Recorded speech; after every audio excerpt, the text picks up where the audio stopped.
Good morning, Dubai. How are you doing? Happy Tuesday and welcome back to the Lovin Dubai show, where we go through all the trending stories that everyone in Dubai is talking about.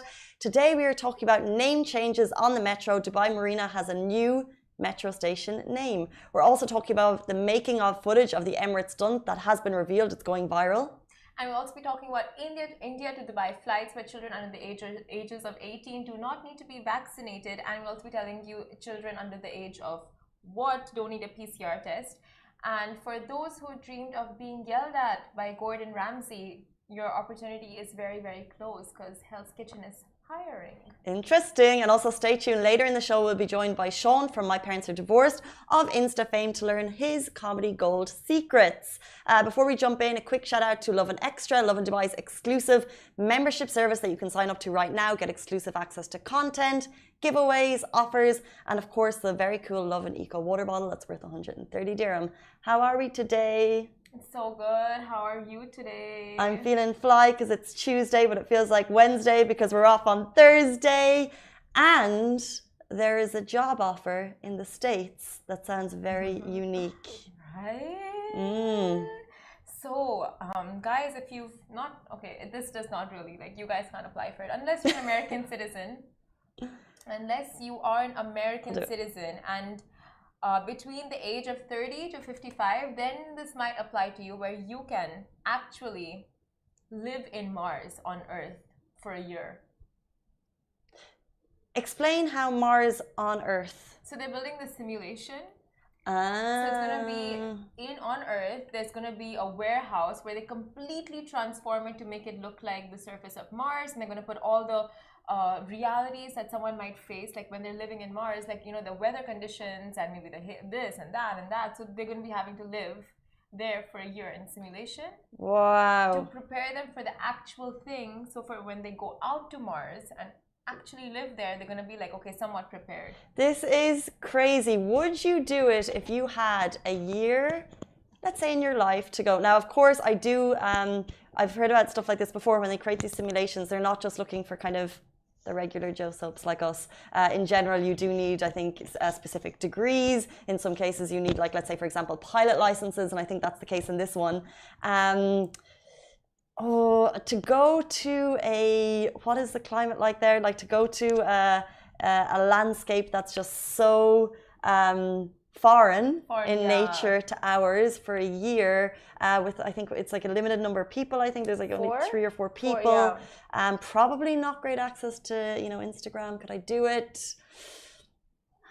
I was reading somewhere this astronaut is like, it's a great opportunity because when he went and stayed on the space mission for a very long time, he's like, he got caught up on Netflix shows, he learned to play an instrument, so he got a lot of his own stuff done, and he's like, a year just to yourself and reflection and introspection. So I'm just like, I mean... But there's going to be a lot of like scientific stuff involved as well. I've just opened up the article he sent me, Simran. It says they warn that if you are interested, the crew will experience simulated problems like humans might actually face on Mars. So I don't think it's going to be an easy ride that you're looking at Netflix, because what they're going to do is they're going to like simulate problems there. For example, resource limitations. Imagine if they took away the food. Equipment failure. Imagine if you feel like you're on Mars and equipment is failing, communication delays and other environmental stressors. So it's not going to be an easy ride. It's a year simulated on Mars. Yes, awesome. My only issue is it's not actually Mars. So it's like 20 years later, can you tell your family you went to Mars? No, you would say, well, I was actually like 10 minutes down the road. It looked like Mars, it felt like Mars. It won't have the same pizzazz as a story to tell the fam. It's still quite insane. Like the same simulation as Mars, and Yeah. you undergo all of that, and people are aware about it. You know, it's not like a secret mission that you can't talk about, that you can't share, that you can't really, you know, like really explain to the public. Like people are already aware. Like you will be going through all these hurdles. So I don't know. It's pretty cool. If I was getting paid well enough, I had nothing going for me in life, I totally would do it. Okay, guys, thoughts? Would you go and live in a Mars simulation for a year? We know that they're actually doing something quite similar here in the UAE. I don't have the latest deets, but they were talking about building kind of like a Mars replica something out in the desert. But let's get you the information on that before we go into it. What we do have information on, however, is the Dubai Marina metro station will be renamed Sobha Realty. So the RTA has given the thumbs up for the renaming of another metro station as the move actually stimulates economic growth. This comes after two metro stations renamed to Centrepoint and Max Fashion last week. So Dubai Marina Metro Station is now called, or will be actually in October when all the changes are rolled out fully, Sobha Realty Metro Station, which is obviously a big win for the luxury real estate developer.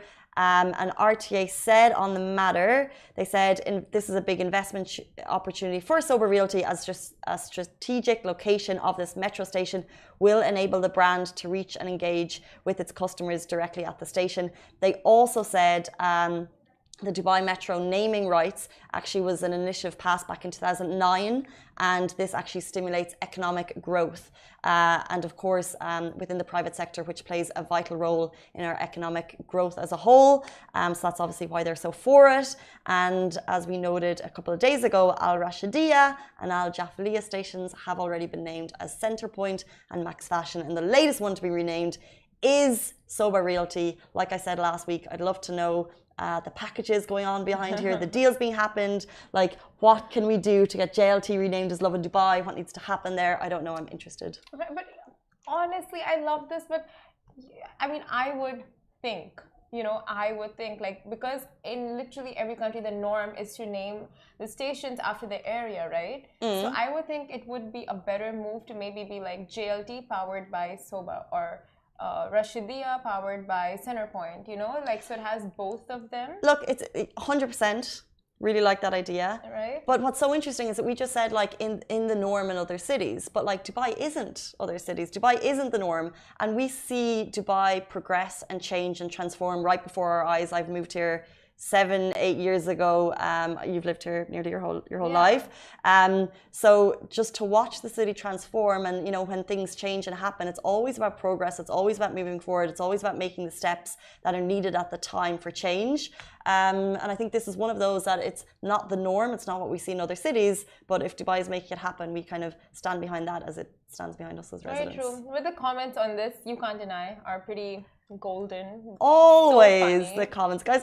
I don't know about you, but I find the Lovin Dubai comment section the best place to be. Like, it's literally what was someone saying? Maybe they I wonder if they'll rename Dubai as Emar, which I thought was cool because obviously you see Emar in every place.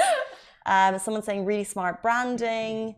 Yeah, lots going through, but yeah, popcorn in the comment section as always. I would be like a little confused, but it looks nice. Like, I like the but that's design. just tourists. Like the tourism industry in Dubai is massive. Obviously we didn't hit the 25 million that we were hoping to this year with COVID, a pandemic. However, we're always growing, and every year there's new people coming in. Like, tourists find it confusing. Yeah, they'll find it confusing. But we'll get the hang of it. But they will never have known it as what it was previously. It's us that will have to get used to it. Oh, true. I see your point. And I remember when TCOM was renamed to Barsha Heights. I still call it TCOM every now and then. Yeah. But I got used to Barsha Heights.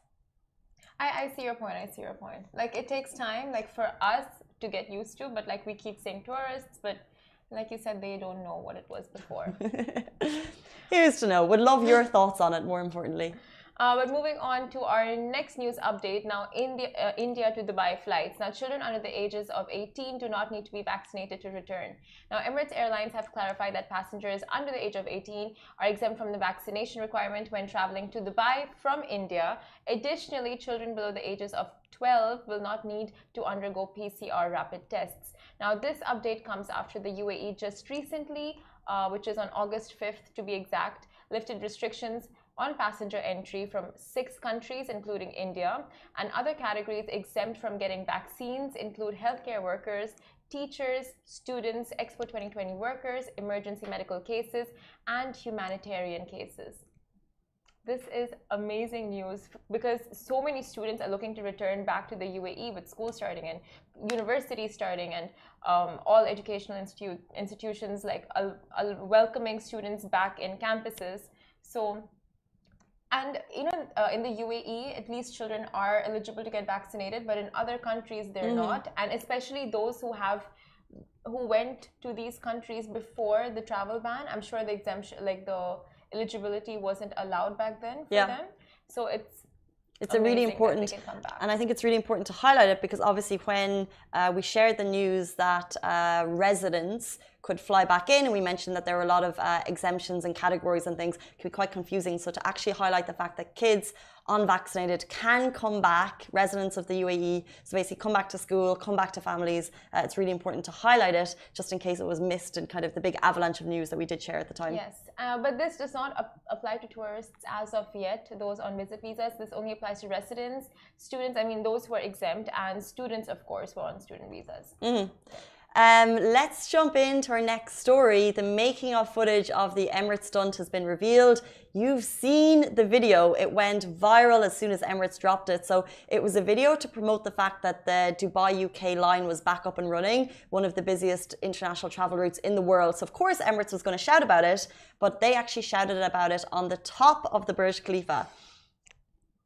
It's a heart and mouth type video, right? It was epic. I think every single person around the world shared that video. 100%. Literally, like your feed was just that video, constant.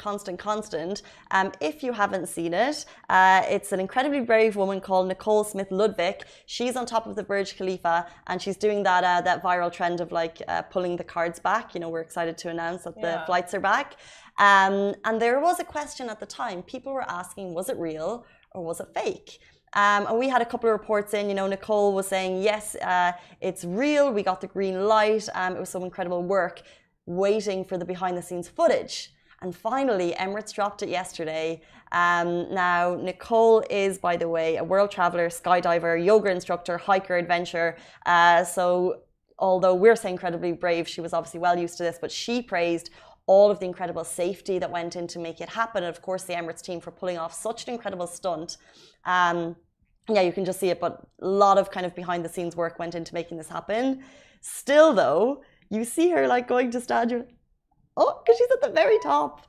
And she had harnesses and all behind her, keeping her latched on.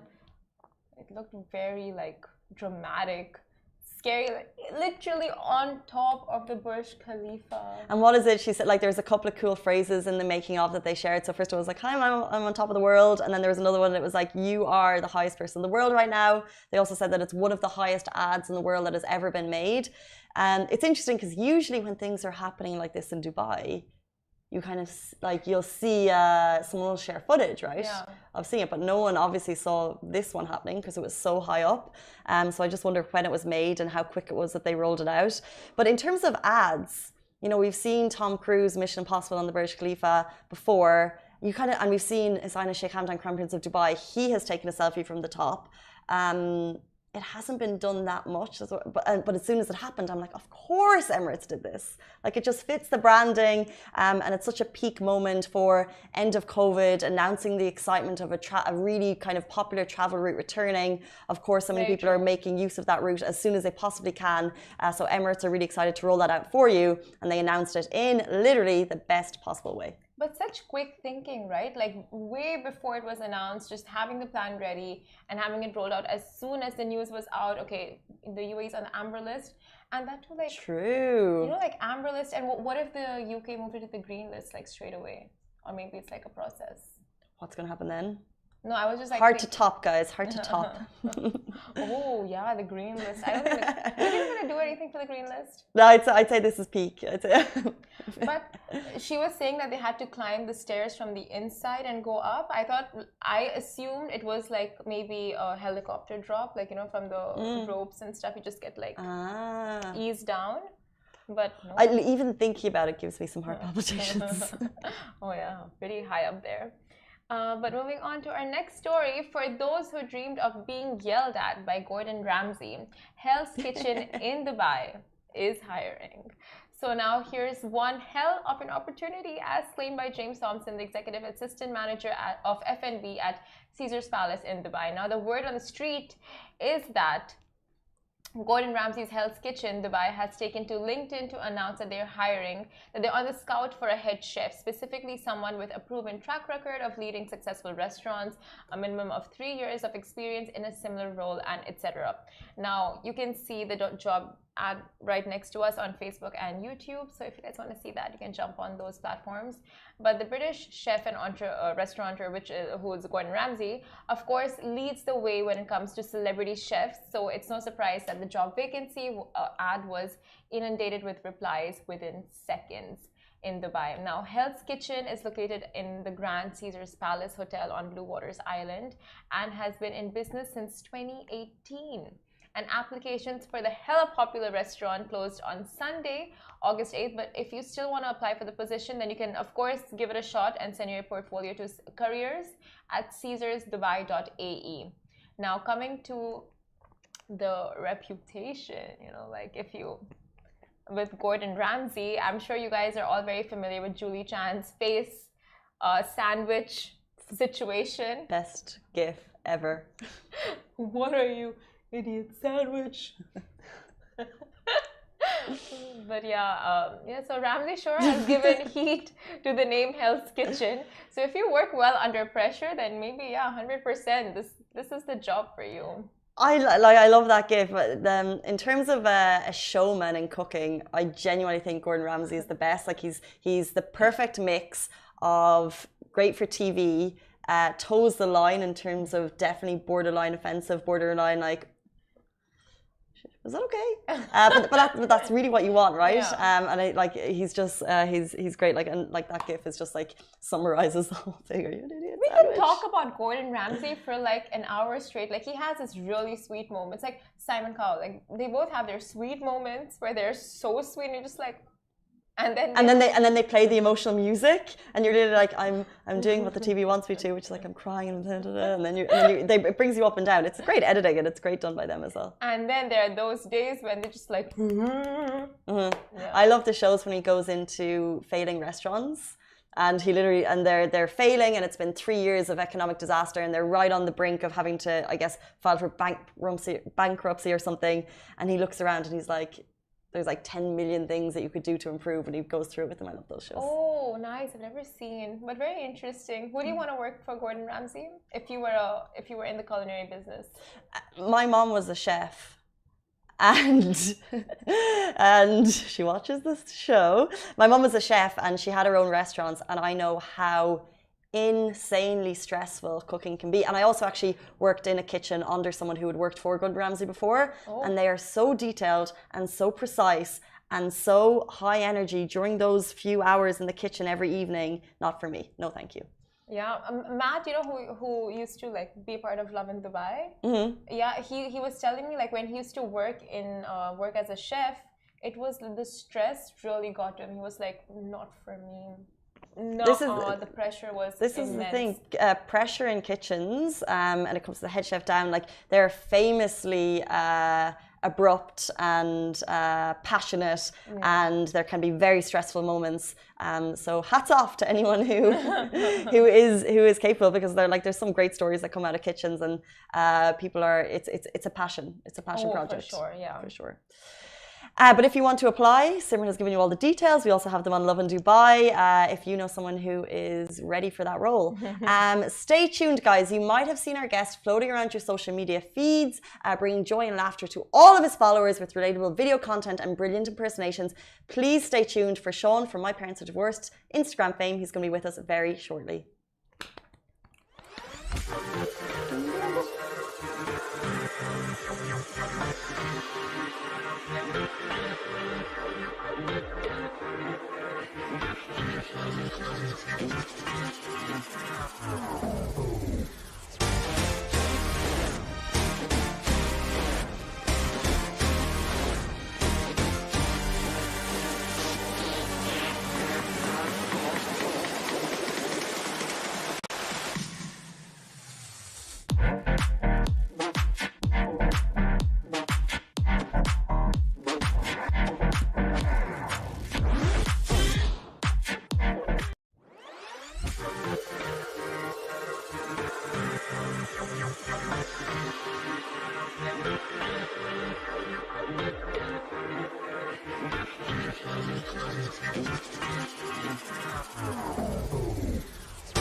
Good morning and welcome back to the Lovin Dubai show. You might have seen our guest floating around your social media feeds, bringing joy and laughter to all of his followers with relatable video content and brilliant impersonations.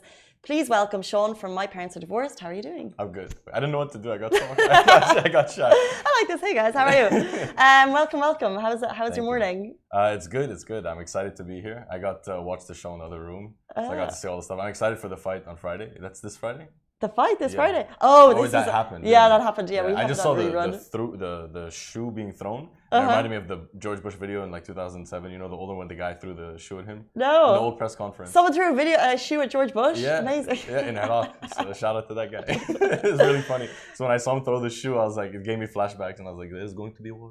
Do you think that is a good way to get engagement online with that type of behavior? I mean, I'm not going to say anything about condoning any sort of behavior, but again, if you do want to hype up something like that, which is, you know, an influencer fight, and again, influencer fighting isn't necessarily the most, it's not like it's out of respect and, you know, these fighters have been training for years, their entire life. It's more like they're sparring it out, they're having a good time, they're gaining some views. So yeah, I mean, like, do whatever you have to do to gain some views. I get it. Like, it's entertainment, I agree. Yeah, and I saw the flower was like a completely new thing. You know, you might see someone like spit or like say something, but then the flower was...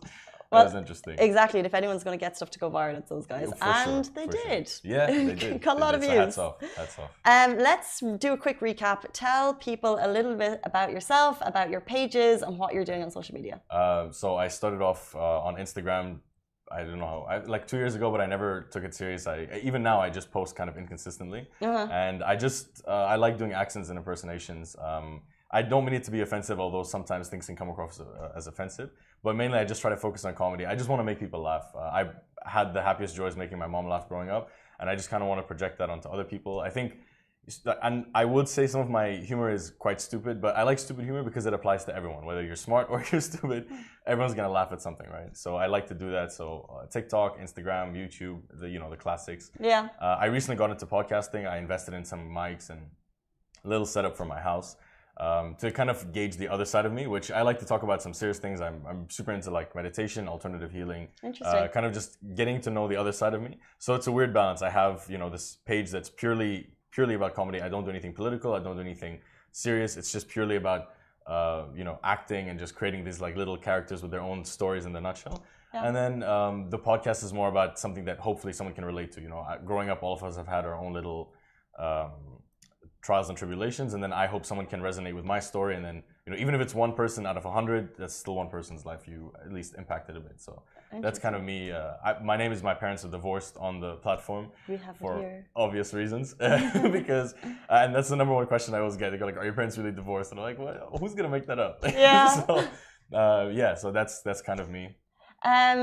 Take us right back. You said you have great memories making your mom laugh growing up. So can you remember like the first time that your mom was like either like rolling over the floor laughing, or the first time that you were like, "Oh, I'm really actually having I'm funnier than other people." Yeah.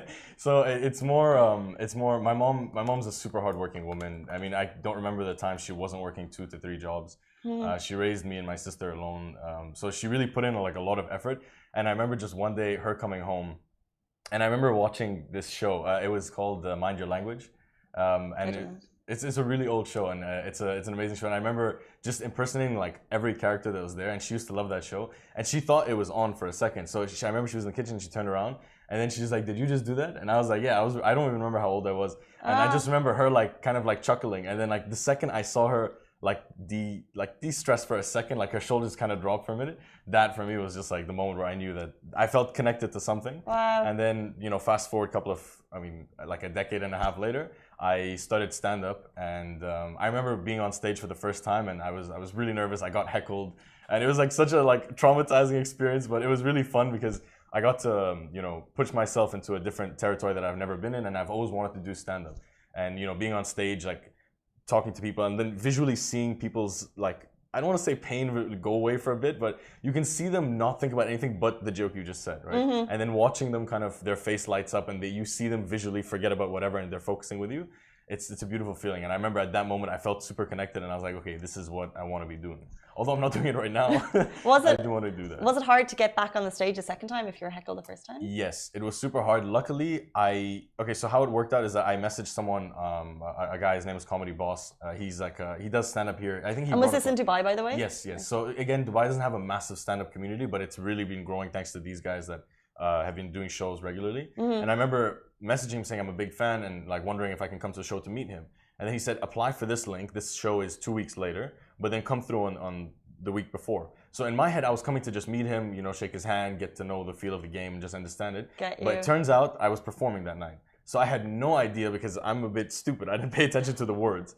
And so it was very hard, but then I had already booked a show, or I entered for like a little comedy contest for the second show. So even if I wanted to, I couldn't. So I had to go to that second show. And then luckily I won. It was 10 contestants. 4 amateurs, including myself, and then 6 pros, or whatever you define as who's seasoned comedians. Yeah. And then it was wedding themed, and I have a lot of wedding stories.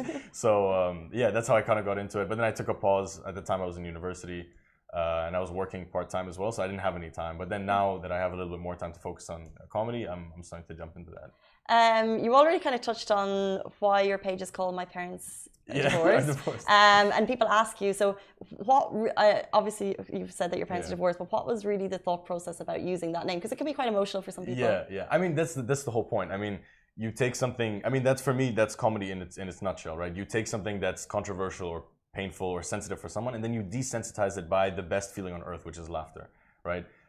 My name originally was Laughing in Arabic, because I had this concept of fusing Western type of humor with, being brought up in the Middle East. And then I just remember one day I wanted to change the name, and then just the first thing that popped out was My Parents Are Divorced. And immediately, I don't know if people got notifications that a name was changed, but I got like tons of messages like left and right, people going like, I love this name, this is it, this is the one. Nice. And for the first time I felt like, I was like, yeah, this is the one. Like I felt like myself connected to it for a little bit. So yeah, and then again, people who do go through divorce, or they have, a little bit of domestic unsettlement, I think it's a good way for them to look at it and be like, what is this? And then they jump into it, and then maybe they can laugh as well. So it's kind of an eye-catching thing. I don't know how you guys came across it. I'm glad you did. Yeah, I think Shahir was the one who set it up, so it's all good. Let's do a quick summary, like maybe not some quick answers, but give us like a little brief response to who's your favorite comedian? Oh, Dave Chappelle. Oh yeah, Dave Chappelle, Bernie Mac. I think Kevin Hart in the earlier days was one of my favorite comedians ever. But yeah, Dave Chappelle is like an awesome. Russell Peters is someone I grew up watching, so a lot of my humor is based on him. So it's actually a dream of mine to meet Russell Peters. So if you're watching, well, Kevin Hart actually, I know he didn't say he's a dream, but he's coming to like do some time in Abu Dhabi. That sounds like he's coming for prison. He's not going to prison. He's going to chill and have a good time in Abu Dhabi and Yas Island. So maybe. Yeah, I mean, any of these comedians that I grew up watching, it would be a dream to meet them. But Russell Peters is one of the first comedians I ever got put onto. And then Dave Chappelle was right there as well. And then Kevin Hart, I remember watching his first stand-up show. It was in a club in America, and he was like 19, and I was like, this guy's amazing. Nice. So yeah, if any of you are watching. That would be awesome. Yeah, if you were watching. That'd be a dream for me too. Yeah. Favorite social platform? I want to say Vine. Interesting. I miss Vine so you missed much. It. I was going to say, is that still happening? No, it's completely dead. But I mean, 7 seconds, that's all you had. And there was no editing. You just had to do whatever you had. There was a lot of cringy content. I mean, cringy content can be anywhere, right? But you had 7 seconds to do everything and make someone laugh. And that for me was amazing. I mean, some people found it easier because you had 7 seconds. But then I would say, since Vine isn't present anymore, I think TikTok and Instagram are, I don't know, they've just taken over so much that I don't think there's any other comparison now. And YouTube has been, I don't think you can call it a social media platform anymore. Like, it's definitely its own streaming content. It's definitely its own platform. 100%. So I would say TikTok and Instagram. Favorite audience of yours? Favorite audience?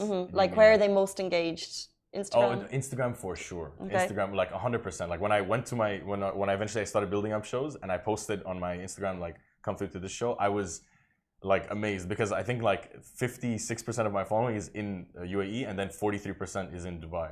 So all 43% people showed up, and it was just it was a really cool thing to do. So shout out to everyone who came to that show like 2 years ago. I don't know if they remember, but I remember, so that's what counts. What is the favorite piece of content you've created? I don't have a favorite. To be honest, like, and I am going to ask for an impersonation too. Okay. FYI. I feel like most of my content, any content that I have fun making, is one of my favorites. I think possibly I had one skit where it was in actually lockdown, and funny enough, it was a video you guys posted, and I was watching it, and then nothing to do with it. Did you do a reaction to a Lovin Dubai video? No, not a Lovin Dubai video, but there was a video that you guys released. Could you imagine? It was really funny because it was the police making sure everyone was staying at home, and there was a guy crossing the street with bags, and then the police was like, "You go home," and he's like, "Okay, after," and like it was really funny, and because like the cops were like kind of being playful with it, and they're like, "Just go home," you know. And it was just like that went really viral, I think, because everyone was sending it to me. Gotcha. And then right after that, I just went and I made the video, which was me impersonating like this chef, like this French chef, and I had this like my sous chef, and I was doing this whole like yeah, I'm not depressed, and then I have like whatever. It's a long, go watch it. Okay. Yeah, that was one of my favorite skits. Can we do an impersonation on the show? Yes, of course. I don't know. You tell me which one you want. No, you tell me. I don't want to. I want choose one that I think that would be recognizable to our audience. I have a character called Darwin. Is based off one of like my closest like friends growing up. And he's from the Philippines. So yeah, I could do him if you want. Let's go. Yeah. Okay. What do you want me to say? Introduce the show as Darwin. Okay, welcome everybody to Lovin Dubai, where you can find all your latest updates and newses. Dunkin' Donuts was here sponsoring the show, but not actually. Happy birthday to that guy, I forgot his name. He actually went to my university, a small community like that. Hey Darwin! Spot on for Darwin, I'm sure. Thank you. Talk to me about towing the line as a comedian, right? Because let's say, for example, in the UAE, we have a lot of stereotypes, and how, first of all, do you ever get negative responses? Oh my God. And what is towing the line for you? To be honest, I think any line has been crossed the second you step into comedy. Whether you say anything or not, the second you're a comedian, everyone's just like, say something. You know, they're waiting for you to they wait for you to kind of step over so they can say something. I try my best to avoid stereotypes in the sense of not offending anyone. I like to touch on the stuff that everyone can connect to, right? So there are certain stereotypes that are not offensive. They're just generalizations that aren't bad. So I like to kind of dabble in that a little bit. Do I receive hate on it? Of course. I think you had Tam Khan here the other time, and he was saying that, you know, everything online you're going to receive controversy regardless, right? And 100%, you can sneeze and someone be like, you didn't use tissue. Like I get it. So no matter what you do, you're going to face hate. So for a while it did stop me because it got to my head a lot. because the whole point I started comedy was to make people laugh. So if people aren't laughing anymore, that defeats my purpose. Until I realized that I was only paying attention to the 1 or the 2 rather than the 100 and 200 that are benefiting from it and enjoying it. And then you get in your own head about like, is this cringy? Is this not good? So that's why now I just started being active again, because I was like, forget all that noise. It's time to focus on the goal, which is to make people laugh. And a part of that comedy is I like to impersonate. I don't like to make fun of. I like to impersonate. So Darwin is a character that I like to become. I think in that side of mindset, I like to and it's act a skill. in that mindset. Thank you. Yeah. I mean, I definitely respect people who can imitate. You know, you're paying attention to the linguistics of someone, and then you're trying to mimic that. You're not imitating it to offend. So if it comes across off as offensive, I apologize, but that's not the intention. And then if you want to see it that way, I mean, 2 sides of a coin. This is it, as in like the like voice acting is this whole thing, because you're actually like able to replicate the voice in a good way. Exactly. So that's the goal, right? And so I would say, I mean, crossing the line is being directly insensitive. Knowing that someone is facing something that they can't change, you know, probably making fun of a disability, making fun of someone who's faced through a specific trauma, and then neglecting their experience and then just going straight for that joke. Maybe that could be, you know, skewed into a bad like direction. But in the end of the day, I mean, you just try to focus on making someone laugh. So it's a numbers game in the end. So if I have to take 1 hate for 10 like, I'm gonna have to do that. Speaking of a numbers game, but a little bit off topic, how helpful is social media for your career? Because obviously, if let's say if a video goes viral and you're like, okay, that's funny, so maybe, or not that's funny, but like people engage with that. So are you going to do 10 more of those because you know it's a good theme topic, or are you actually going to always pursue the topics that you think will make people laugh? I think that's a really great question. I think people don't really focus on that a lot. They do it subconsciously without focusing on it. In retrospect, I think people follow that train, right? Especially on TikTok, they do like 4 to 5 things. They see one sticks out, then they juice that till it's done, and they move on and so forth. But actually, what a really cool comedian told me once, he said, do your jokes for you. He also said, don't let the bad shows get to your heart, and don't let the good shows get to your head. And if you put that 2 together, I think you should focus on the content that makes you who you are. You know, if you sidestep to do something that's not a part of your personality, and you sidestep who you are, you're just not going to be, you're not looking at longevity. You're looking at a quick one-time, one-hit wonder. And you're not going to have a fan base that actually cares about you, or people who follow you for a reason. You're going to have people that just jump on the train and jump off the train the second you're off the train. So I think personally for me, I'm just going to keep posting whatever I enjoy. And then like-minded people who enjoy that humor will connect with me. And I've met amazing people off my Instagram page. I've met amazing people off TikTok, and some people off my podcast. And I can see the type of person from each page. TikTok, I'm very similar to my Instagram, but I post a really like random stuff on there. Yeah, so do we. Yeah. And then my podcast is a little bit serious. So when I meet people off my Instagram and my TikTok, they're like yelling my characters at me. They're like, Darwin, or they're yelling like Persian Prince, and they're yelling all these characters at me. And they're super high energy. And then the people I meet from my podcast, they're like, hey man, it's really nice to meet you. I'm like, thank you, bro. They're like, I really connected with them. I was like, thanks, bro. So I would say back to the first question you said, social media is definitely the future. It's a foundation that's floating. You know, most people used to build careers on TV shows and news channels and stuff like that needs a solid foundation. It needs to be grounded in something. The beautiful thing about the internet and social media in general is that you have a levitating platform. Wherever you go, it goes. You don't need a place. You don't need a full setup. You can do whatever you can with a phone. Like, you know, the guy on TikTok who just points at stuff? Like he like someone will do something complicated, like one of those 5-minute craft videos, and then he'll just do it, and then he'll point. He hasn't said a single thing. You need to show. What is this? I'll find it after. His name is Lovin. People basically. Yeah. He mocks people. Yeah. Okay. He makes something really complicated, unnecessarily complicated. Like peeling a banana. So it'd go like, he'd peel the banana and go like. Yeah. So they'll like find an intricate way to like use a tweezer to peel it, and then he'll just point at it. He hasn't said a word for about a year. Imagine. And now he's worth $2 million. My gosh. And he's the second most followed TikToker in the world. Wow. Yeah, and he hasn't said a word. This is so, how creative you can be. It's incredible. And this is what I'm saying. It's the future, you know. So, you know, whatever platform you're on, I mean, even the biggest, I mean, it just shows you that CNN, all these massive news channels are on TikTok, right? You have OSN, you have what's HSBC? that? No, HBO. HBO. Oh, HSBC. These guys are on TikTok, you know? So, I mean, it just shows you if these huge, like, conglomerates are on these platforms, it should show you a sign. Well, you say it is the future. Of course, it's the future. It's the now and it's the future.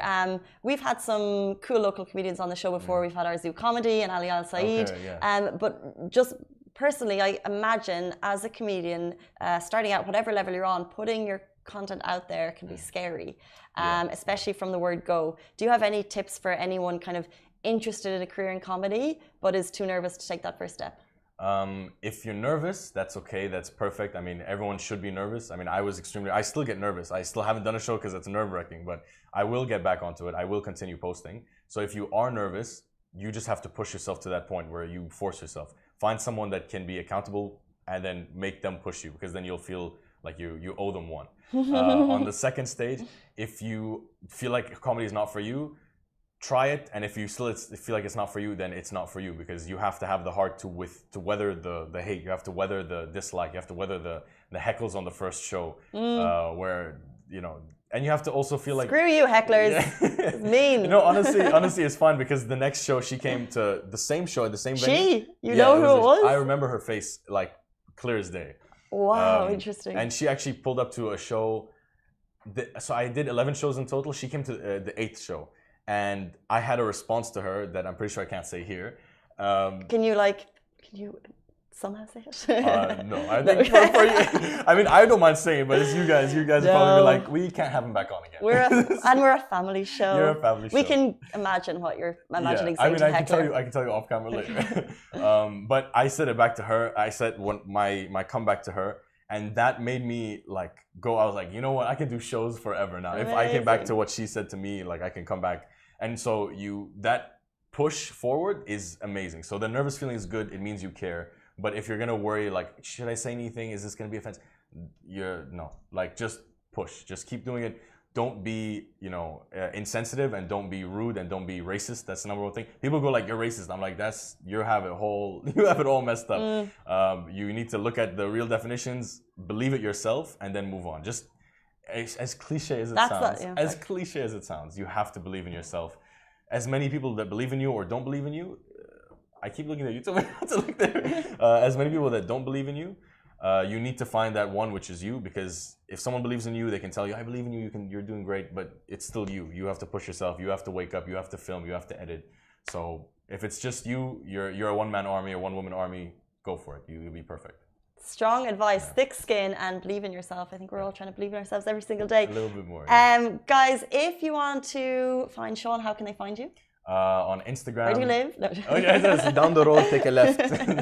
I'm on Instagram, I'm on TikTok, I'm on Spotify, YouTube, Apple Podcasts, any podcast platform. On my podcast is called Product of a Failed Marriage, and interesting. It's like my mature place. And all my other socials are my parents are divorced. Amazing. I love that definition between the podcast and the it's Instagram. A little bit of a flip.